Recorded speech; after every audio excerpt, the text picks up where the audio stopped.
Okay, so I think we can get started. Welcome everyone to session number 4 of the Probabilistic Machine Learning Reading Group. Today we have with us Mario Chacon Falcon, which is a PhD student here at the Institute of Mathematical Sciences.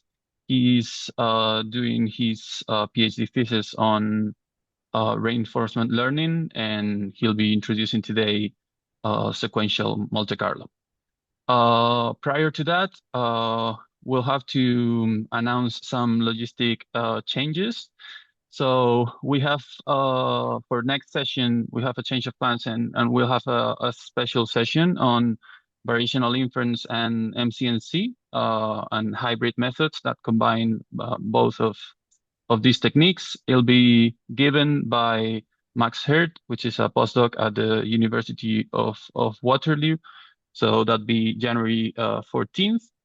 And in order to not postpone the rest of the sessions, we decided to do the following session on January 21st, which will be on Bayesian neural networks. And then after that, the reading group will continue every other weeks. So the following one would be February 4th. Okay, so I think with that, we can start with today's session. Thanks, Mario, and the floor is yours. Thank you very much, Danny, for the nice introduction. Well, as Danny said, I'm going to talk about sequential Monte Carlo. Before starting my presentation, I'm going to give a brief overview of what I'm going to exactly talk about. So first, I'll do an introduction on what sequential Monte Carlo goal is and what it is used for. There I'll inside those topics there's an application of sequential Monte Carlo, a really big application on state space models. So I'll spend some time explaining what state space models are and some other approaches as a starting point and as an alternative to sequential Monte Carlo to warm up. Then after knowing all the concepts on state space models, I'll talk about how sequential Monte Carlo is used for state space models. And I'll try to motivate how it is constructed and all the and a generic and give a generic sequential Monte Carlo algorithm. Then after explaining that, I'll change a bit of topics and talk a bit about how sequential Monte Carlo can be also used for sampling as an alternative to Markov chain Monte Carlo methods that Miguel explained. And to wrap it all up, I'll just give some conclusions on what we've talked about. So let's start with the introduction. The goal of sequential Monte Carlo is to approximate a sequence of related distribution of this form. And such distributions arising in many places, such as state space models. So, for example, we want to infer some latent variable. I'll talk a bit more a bit later, given some observations, some noisy observations, and we are observing them sequentially. And hence sequential Monte Carlo is very useful in those cases. It can also be used to sample from distributions. So assume that we have a complex distribution, a target distribution that we want to sample from, and we anneal in somehow from a prior and easy distribution to a harder one. Some before that going into theory and specific things, sequential Monte Carlo it can be used, for example, for object tracking, tracking an airplane, how an airplane is moving, maybe a satellite or even animals, using noisy radars.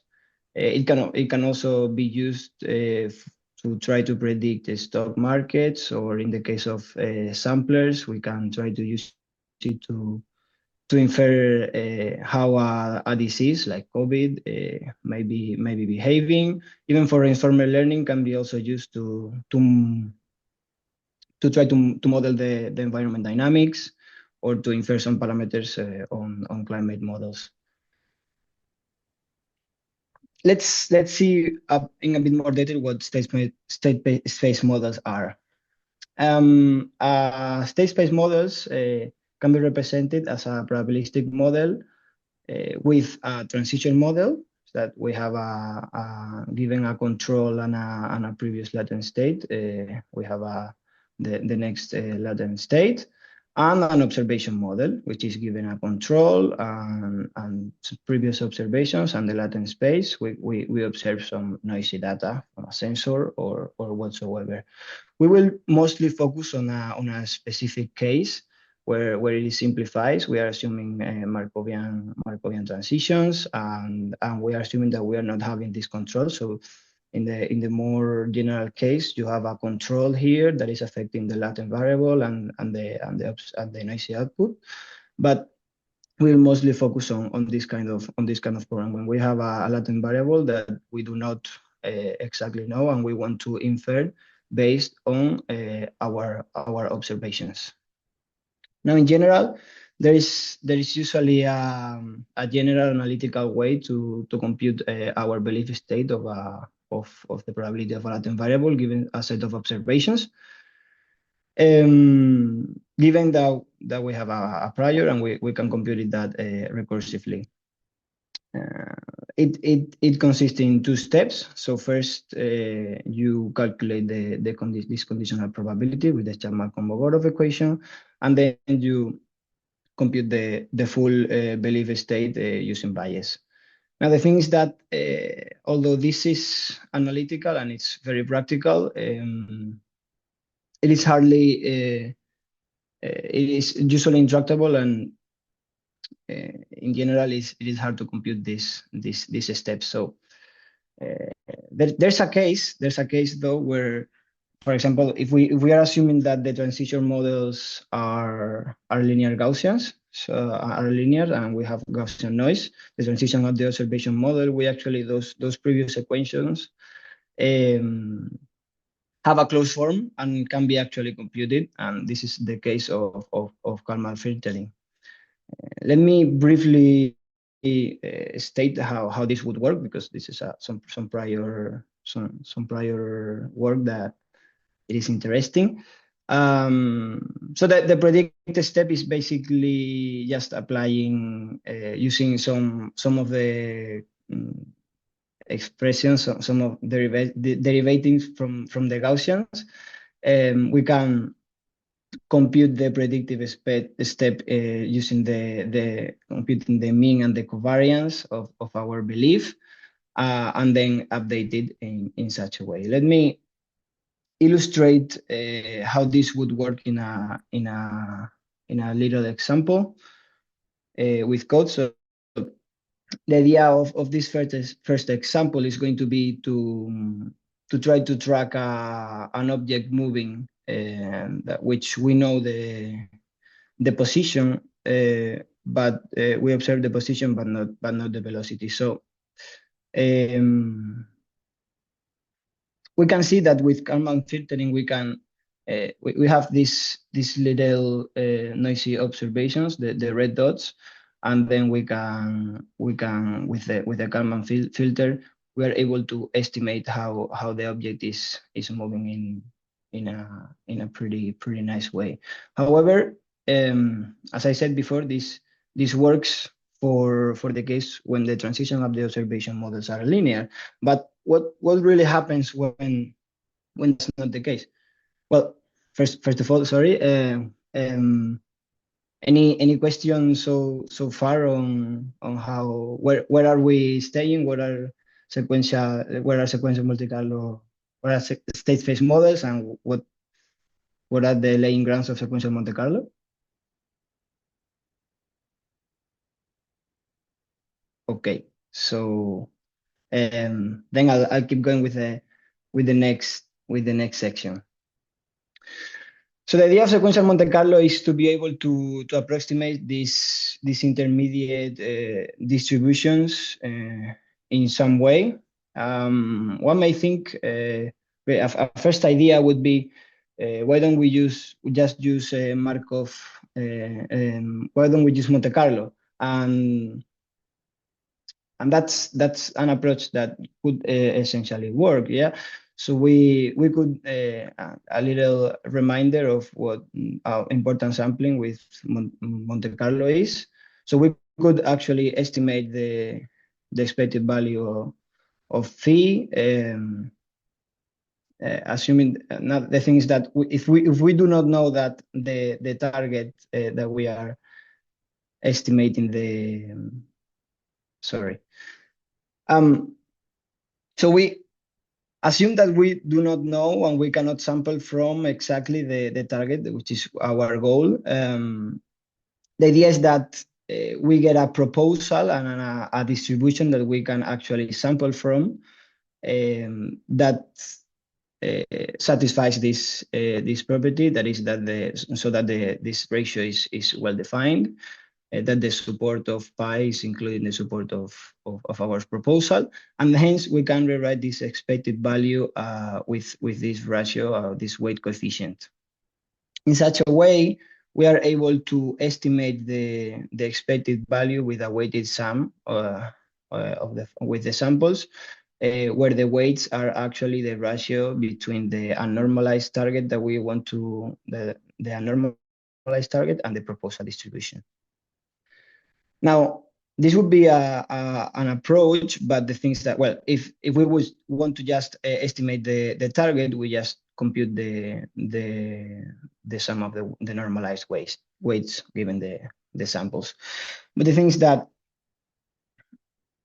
there's a couple of problems. Well, the first is that for the case of state space models, we are not really using the fact that data is coming in an online fashion, one by one. And also there's a problem with important sampling. That is that as I briefly mentioned, the proposal has to cover nicely the high density regions of the target distribution that we are aiming to estimate. And the thing is that as our observations increase, the dimensions of the target that we are computing are higher and higher, and it is harder to have a good proposal that covers all the high density regions. So in order to try to improve that, we introduce sequential importance sampling as an idea. So instead of having a general proposal, we propose a proposal that follows this autoregressive rule, and hence that will allow us to compute the estimates in a sequential way. So if we have a given set of particles, we can extend the trajectory given this conditional distribution, taking samples from just this marginal.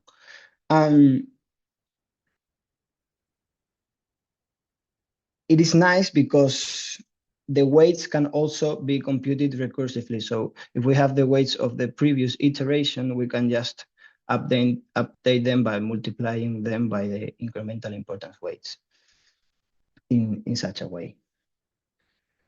Now, in the special case of state space models, this is very intuitive because we have the following identity, and hence the incremental importance sampling weight is given by this, where we have the probability of the transition model, right? Like the probability of achieving the latent variable zeta t, given that we have the previous ones, conditioned on the likelihood of observing the observation yt, given that we have those latent variables. So it's very intuitive how we update recursively the weights of which particles are actually more important.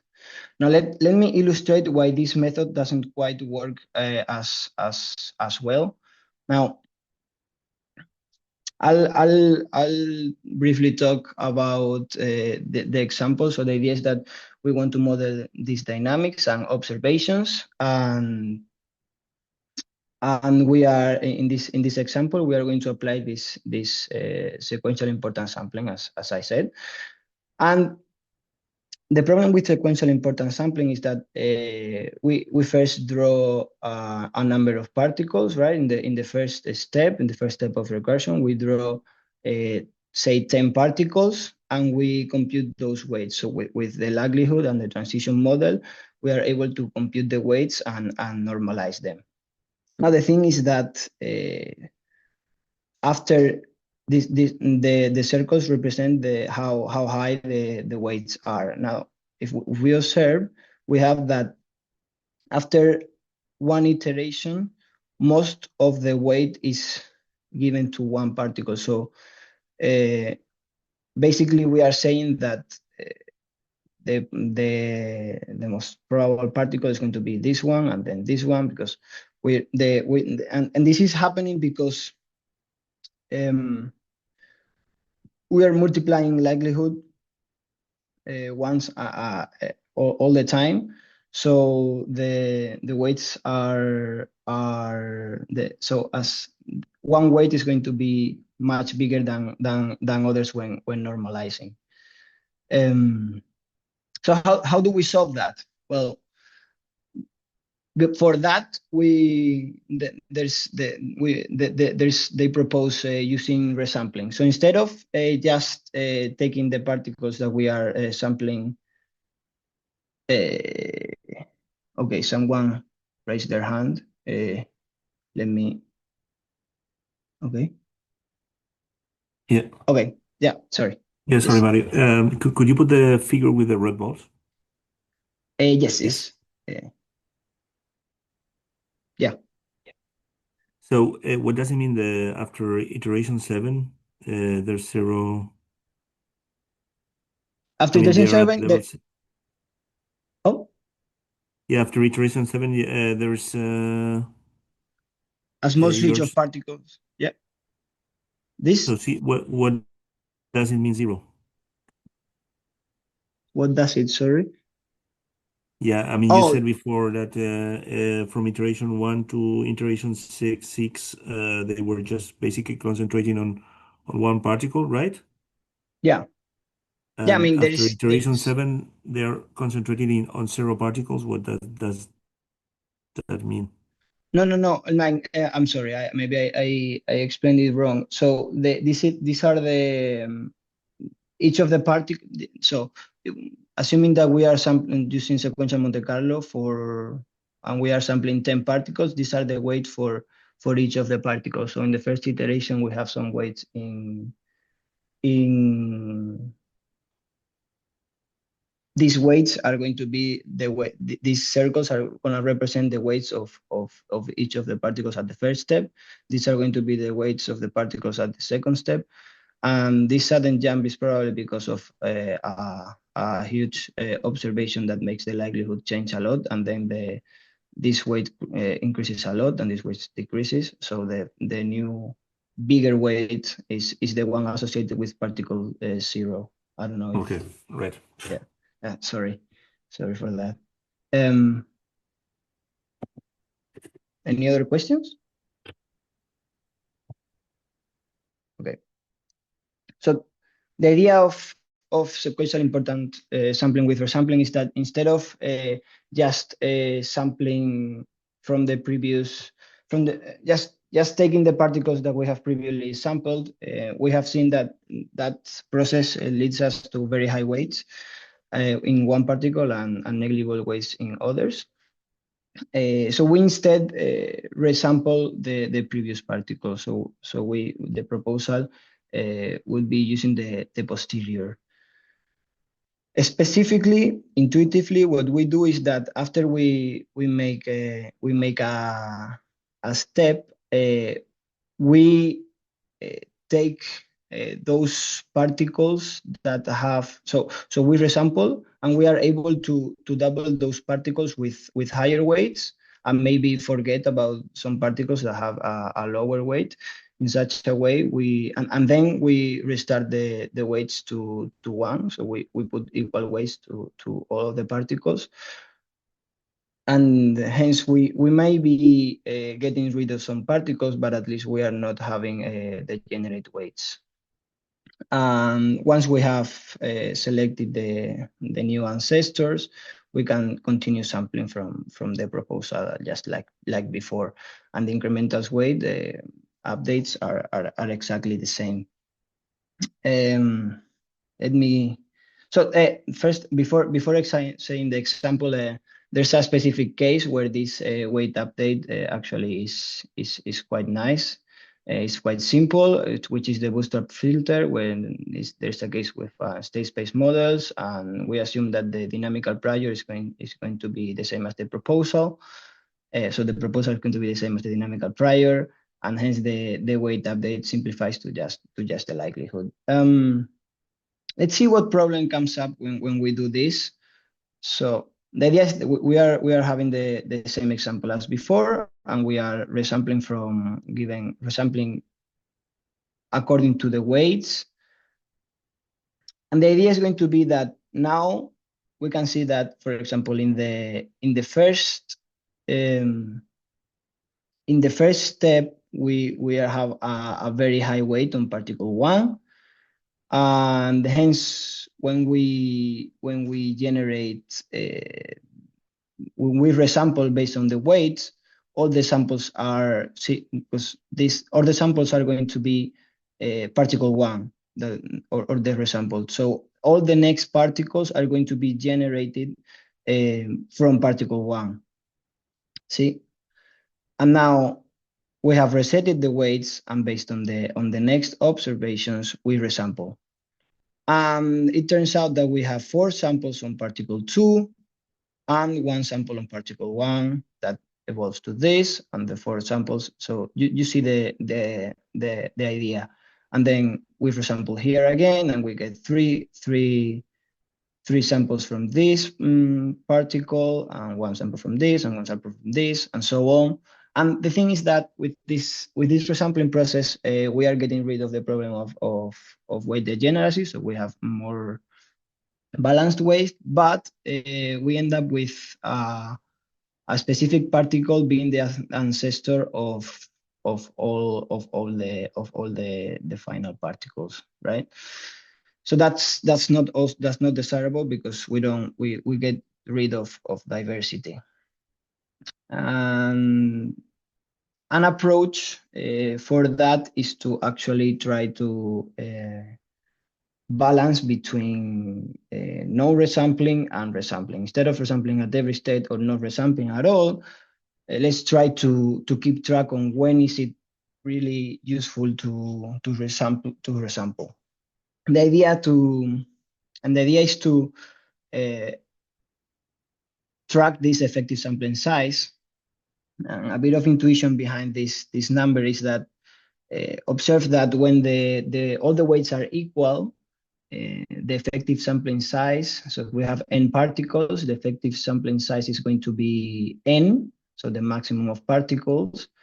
And if we have a weight that is 1 and all the rest 0 or very near to 0, the effective sampling size is going to be 1.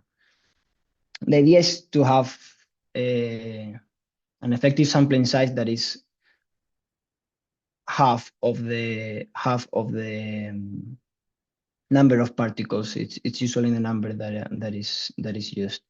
And the overall idea of sequential Monte Carlo sampler algorithm is going to be, so this first part corresponds to the sequential importance sampling part. So first we sample a particle from all the previous particles we had, and compute the incremental weights and update our weights. Now, once we have once we have computed the particle, we check whether the expected sampling size was good enough. If it wasn't, if it wasn't, then we compute the ancestors resampling, and then select the particles corresponding to the ancestors and reset the weights. And then at the end, we normalize the weights and compute the posteriors. So in such a way, we only use resampling when the expected sample size is below some threshold. Let's compare the three methods and with the same example as before. So we see how sequential importance sampling always samples straight from, well, it starts with in this case 7 particles, and it keeps going, and it doesn't change the particles because we are not resampling at all. Then in the case of sequential importance sampling, we have various weights, and we are resampling, and here's the graph for the adaptive case. Now in this case, both of with resampling at every step and resampling adaptively are quite similar, and that's because if we plot the expected sample size, we are actually for the adaptive case, we are actually resampling almost every other iteration, so it's mostly the same. Another example, now instead of the previous model, we are going to try to track an object moving in a spiral, and it is quite interesting because we see how sequential importance samplings at first works kind of okay, but as soon as the weights start degenerating, then it starts to not tracking well the true estimate. And now in the case of both sequential importance with resampling at every step or adaptive resampling, they both work quite well. I mean, we have so in here, so we can see here, for example, how there is resampling in this step, because we have these red arrows, and in the next step we are not resampling, and we have distributed weights, and then in the next step we resample again, and so on. And we can see how the effective sample size of sequential importance sampling decays really fast, and both of the other cases work fine. Now a bit more information on how the proposal is taken. So the idea is that as we said previously, the proposal must be similar or must at least have high density regions in similar places as the target that we are using. So the idea would be to have a proposal that ideally minimizes the Kullback-Leibler divergence of this. And this would be the actual target, so the conditional target. But this is not, we cannot usually have this, and hence we have to approximate such proposals in some ways. So for example, we can approximate the proposal based on extended or unextended Kalman filters, or in the Laplace approximation, or even use sequential Monte Carlo to approximate such proposal. Let me now jump topics. So now we have seen generic sequential Monte Carlo algorithm and how it can be used to track state space models. Let's see how sequential Monte Carlo can be used for sampling. So the goal is going to be the same. The goal is going to be, well, the goal is going to be to sample from a generic target distribution, and sequential Monte Carlo provides an alternative to Markov chain Monte Carlo because it allows us to estimate the normalizing constant. It adapts to multiple particles, and since we are sampling from different particles, we can actually parallelize in all of the particles. And the idea following sequential Monte Carlo is going to be to define a sequence of distributions that going from say, for example, a prior to a target, and use sequential Monte Carlo methods. How are we going to do this? Well, for that, we are going to need a forward kernel, which is a Markov kernel, maybe,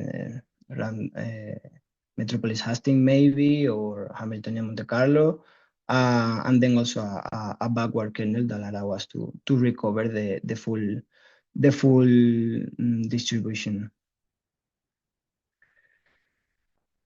Assuming that we have those forward and backward kernel, the incremental weights, just like defined, just like in the state space models case, are going to be like this. And if we impose that the backward kernel is satisfies this condition of time reversal, we are going to have this closed form incremental weights. Let's go over some specific ways of defining. So now we have what we need. We need a Markov kernel, and then the backward kernel is defined based on this Markov kernel. And let's see how we some methods to define this intermediate target distribution. So one idea would be having an easy distribution that we can sample from, and then our final target distribution, and start tempering. So first sample having a lot of weight on the easy one and less weights on the hard one, until we get to the samples that we want. So in the case of Bayesian parameter inference, we're going to have a prior and also a posterior. And the idea is that we are going to temper the intermediate target distributions are going to be like this. So in following the prior and the posterior, and based on the energy function. And how the things that how do we exactly define this lambda so that it is adaptive?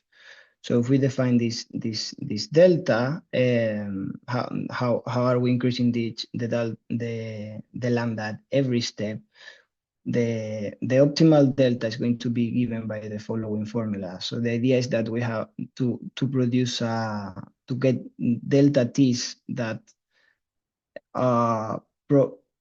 provide an effective sampling size similar to our threshold that we had before.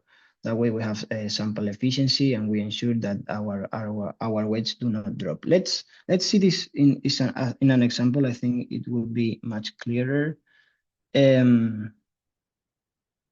let's assume that we wanna sample from a target distribution in such a way with likelihood tempering, and the idea, and we're going to compare it to Hamiltonian Monte Carlo. So the idea of likelihood tempering is going to be so first the first particle is going to be drawn from this prior, and then in the next step we are going to temper this prior with the target, and we're going to obtain this next target distribution, and so on until we get to the real target which we sample from. Now the idea of doing this is we are more likely to find all the modes because we are tempering towards the target.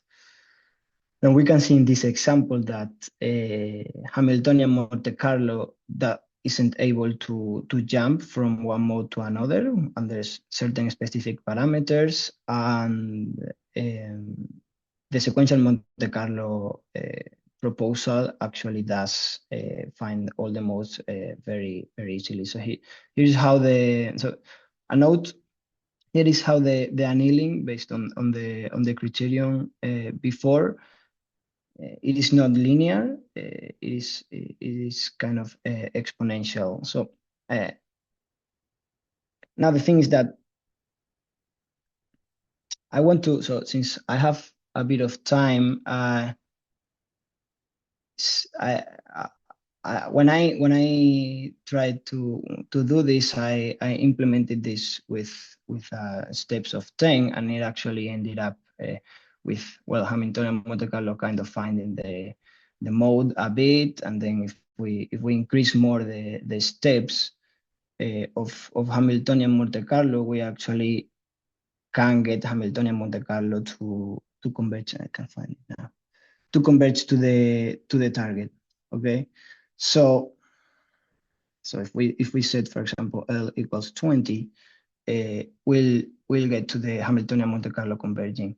But the thing is that we have to tune those parameters, and it's not easy. And if we, for example, get another target distribution with modes that are more farther apart, we can use the same procedure as before with sequential Monte Carlo, and actually the previous parameters that worked for the previous target doesn't work with Hamiltonian Monte Carlo, so we'll have to tune it again.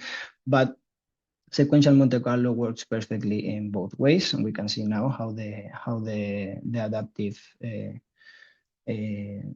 tempering parameter works.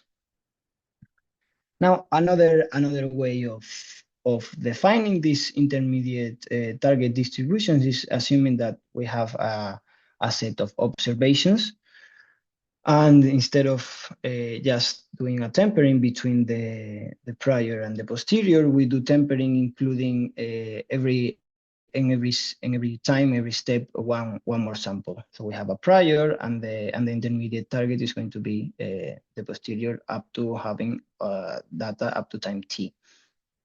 And the incremental sampling weights would in this case be this. But now we have if we do this just like it, we'll have to use the forward kernel, which means that we'd have to evaluate Markov chain Monte Carlo steps for every particle at every time we include one data point, and that is actually very expensive. So as an alternative, we see how the effective sampling size evolves as we include data, and when we get to a data point that actually drops the effective sampling size, we can do these Markov chain Monte Carlo steps, and if the effective sampling size doesn't drop below a minimum, we just keep the same particles and the same parameters we had. Let's see the comparison in an example of how these two methods work. So assume we want to sample from a normal distribution, and let's talk a bit about the results. In this first case, so we see the prior and how it ends up converging, but I'm most interested in observing how the expected sample size compares between the two methods. And we obviously see that if we use the forward kernel, the Markov chain Monte Carlo kernel, at every iterations, the effective sampling size is close to the number of particles, so it's quite good.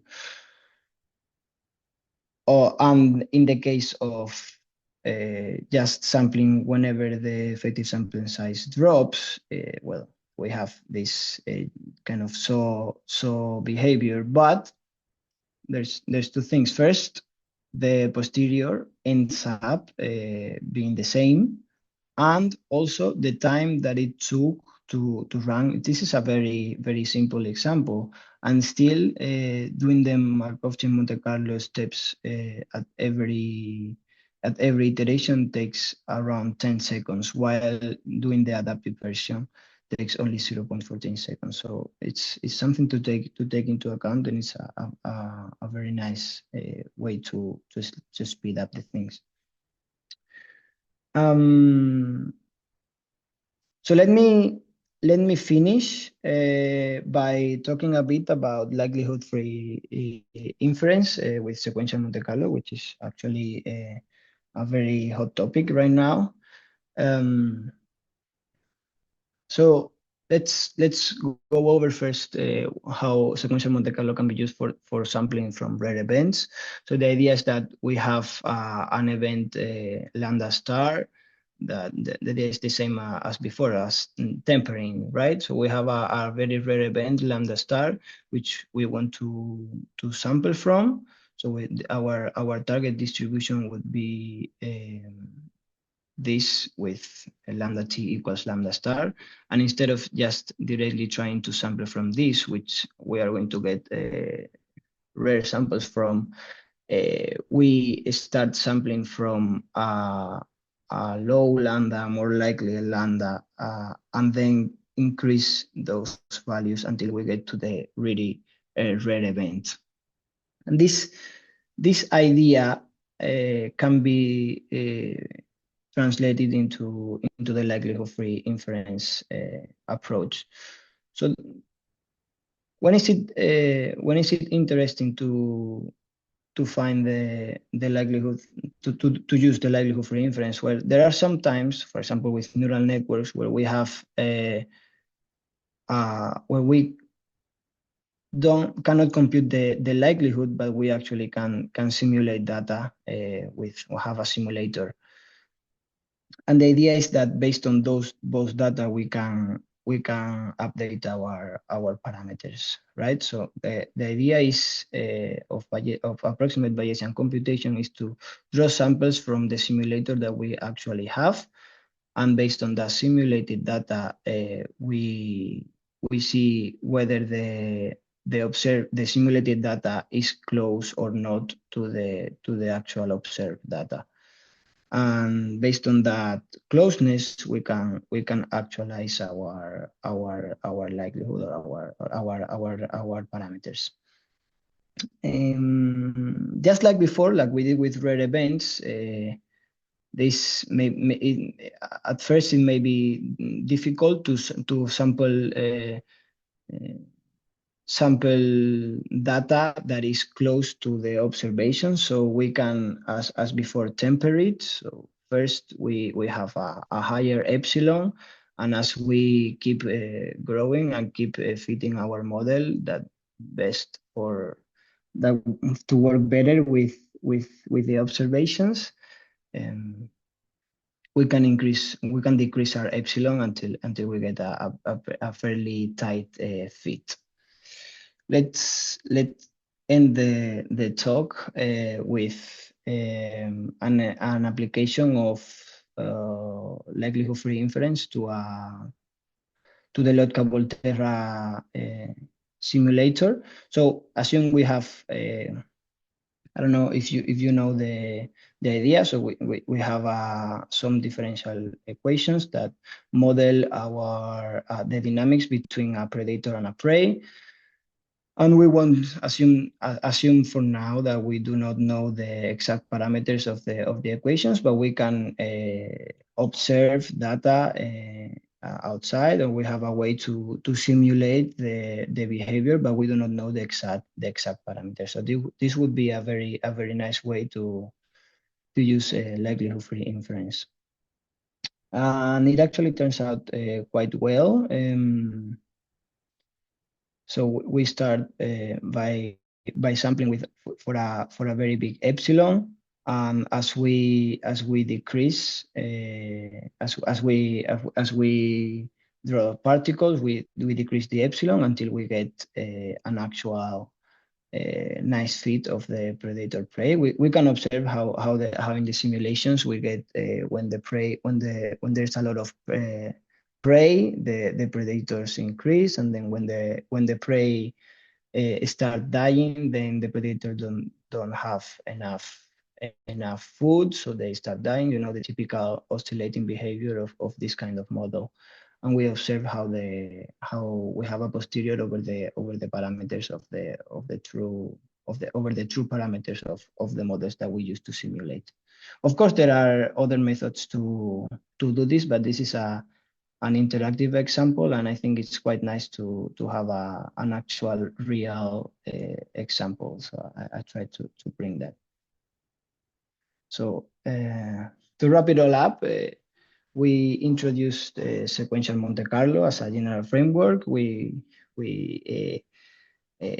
introduced, try to motivate how to construct a sequential Monte Carlo and how the general algorithm came up with some different problems as weight degeneracy and path degeneracy.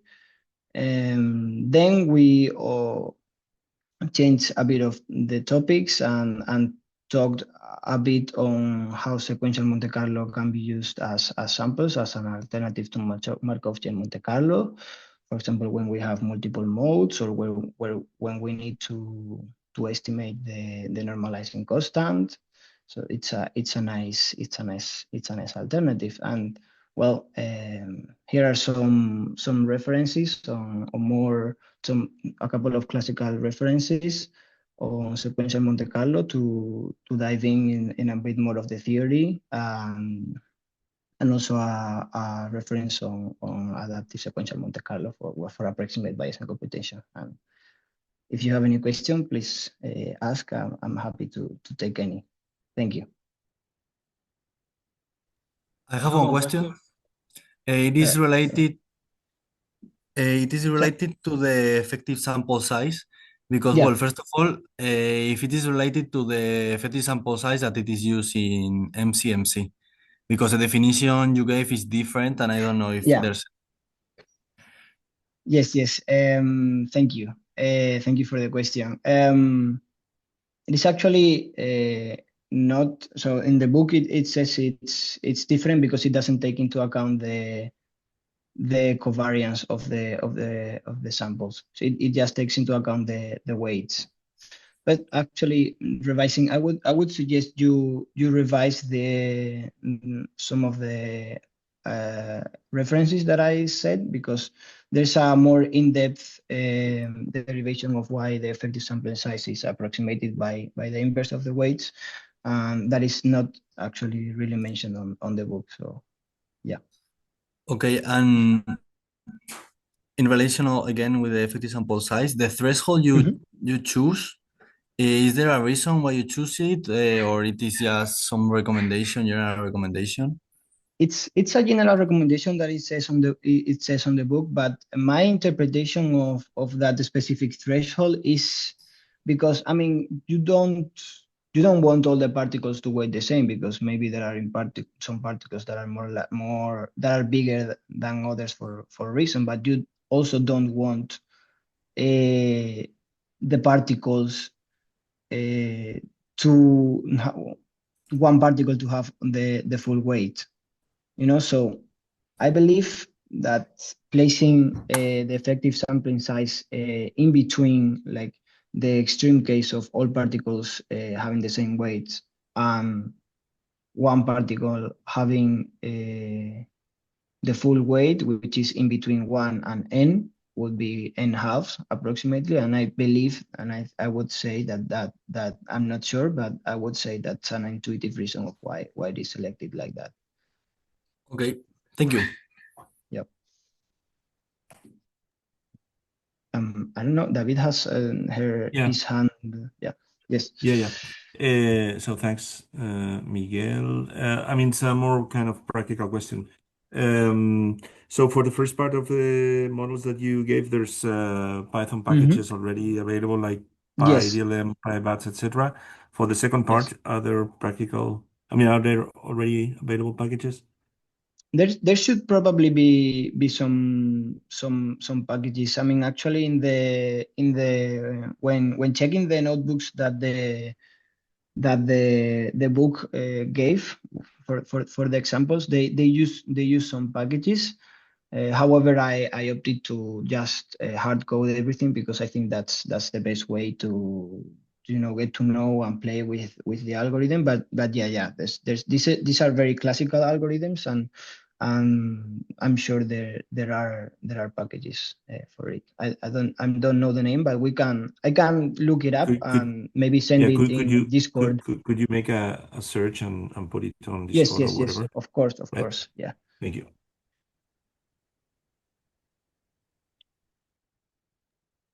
Okay, are there any other questions?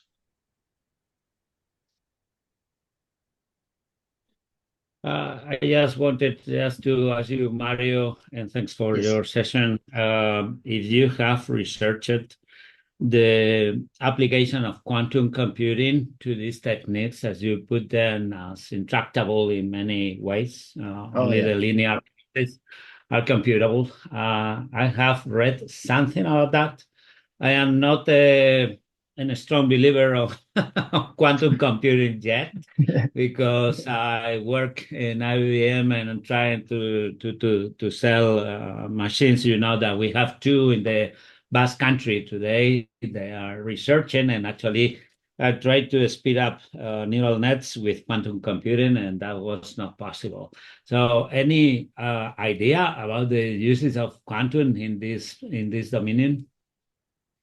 I honestly thank you for the question. I don't really know much about quantum mechanics, so I don't know if I if I can answer that question on the fly, but I can surely check uh, online later in the afternoon if there is any work or any ideas. I mean, yes, I cannot tell you Okay, well, exactly. it's not a question is not related to quantum mechanics, but quantum computing. Computing. And I Yeah. have seen some links. You can double check them Mm-hmm. on the idea. You can apply quantum computing to speed up this horrible Yeah. computation process, right? And Yeah. probably you will find Yeah. something. Maybe you can. I mean, if you have the links available, you can send them through the Discord channel, and we can all check it out, or I can check it on my own and send it. Yeah. Well, there is one I'm seeing now in sciencedirect.com, but yes, I can do that. I can do that. No Okay. worries. The point is, talking to my friend Mikel Diaz, who is the person that has sold the machines to the Basque Country, there is Mm-hmm. only one good real application in the real world of quantum computing in one bank, HSBC, and Uh-huh. they have applied quantum computing to simulate stocks Oh, at the wow. very beginning. Yes. You were talking about option pricing, so they did Mm-hmm. that. Oh, wow. The derivatives and futures, and they improved the performance of the bank a lot. They actually have got the paper. It's not public, unfortunately, but they got it. But it's the only experience. They don't have any more. Okay. So, That's very interesting. Thank you. okay, I will send you those links. Thank you. Thank you. Mario, during the introduction, you said that SMC can be or could be applied to reinforcement learning. And since that's the topic you're working on, could you give us an example or how it could be applied or whether you are applying it or not? Yeah, so I'm not currently applying it, but I mean I'm new in sequential Monte Carlo, but I wanted to learn because I want to try to apply to reinforcement learning. Maybe so this kind of sequential idea of updating based on noisy observations actually resembles a lot how the environment works in reinforcement learning, right? You have an agent and you interact with an environment and you observe some outcome and some state, and based on that you have to do predictions. So I believe maybe the reinforcement learning agent can use some sequential Monte Carlo and some smoothing of the equation to predict what the next states are going to be, and then based on that make the predictions. I mean, there are works already on that, but maybe there's some places that can be used. Yeah.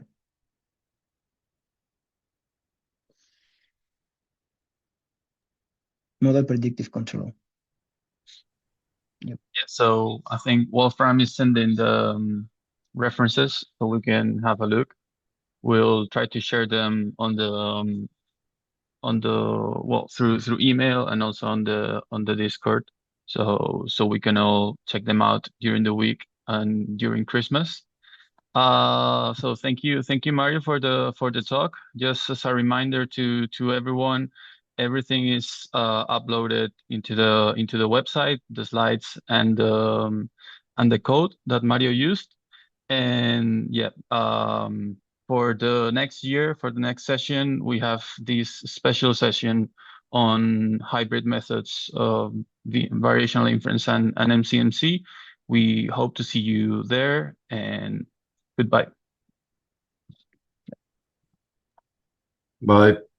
Bye. Bye. Bye.